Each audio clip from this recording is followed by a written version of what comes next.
Senthil news பேப்பருக்கு இம்பிட்டு பேசுகிறாரு. அவள் வீட்டில் அவள் கேட்குறதுக்கு முன்னாடியே கிடைக்கும்.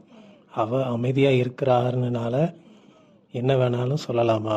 கதிர், அண்ணன் நீ வேலைக்கு போன சம்பளம் வரும்ல, அதில் ஏதாச்சும் அன்னைக்கு பண்ணு. சரவணன், 300 தானே, பழனி மாமா பாக்கெட்லேருந்து எடுத்துடலாம். செந்தில், பிரச்சனை அது இல்லை, அசிங்கப்பட்டது தான். பாண்டியன் வர்றாரு. செந்தில், மீனா மேலே ஏன் கோச்சிக்கிட்டீங்க? பாண்டியன், அவள் நான் சொன்னதை புரிஞ்சுக்கிட்டா, வெட்டி செலவு வேணான்னு சொன்ன. கோமதி வராங்க. செந்தில், நம்ம வீட்டுக்காக அம்புட்டு பண்ணுறா மீனா.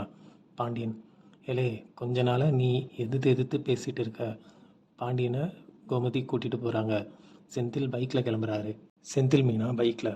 செந்தில், சாரி மீனா, ஒரு நியூஸ் பேப்பருக்கு எல்லார் முன்னாடியும் அப்படி பேசுனது தப்பு.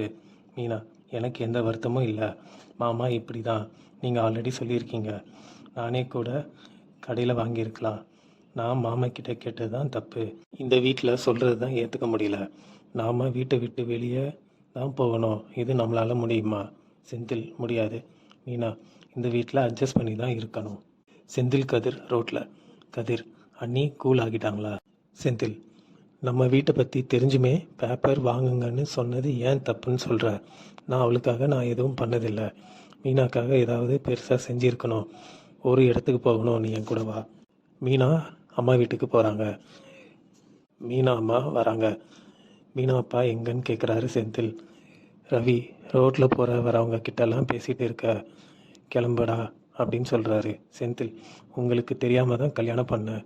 நீங்கள் யாரும் கல்யாணம் பண்ணி வைக்கல. உங்கள் பொண்ணு கவர்மெண்ட் வேலைக்கு போகிற மாப்பிள்ளைக்கு கட்டி வைக்கணும். அதுக்கு தானே நீங்கள் கோவப்படுறீங்க. கதிர் வீடியோ எடுக்கிறாரு. செந்தில், அவள் தங்கமான பொண்ணு. அவள் என்னைக்காவது அழுதானா அதுக்கு காரணமே நீங்கள் தான். நான் கவர்மெண்ட் வேலை பார்க்கல தானே உங்கள் பிரச்சனை. எழுதி வச்சுக்கோங்க, நான் கவர்மெண்ட் வேலையில் சேர்ந்து காட்டுறேன். இதோட எபிசோடிங்க முடியுதுங்க.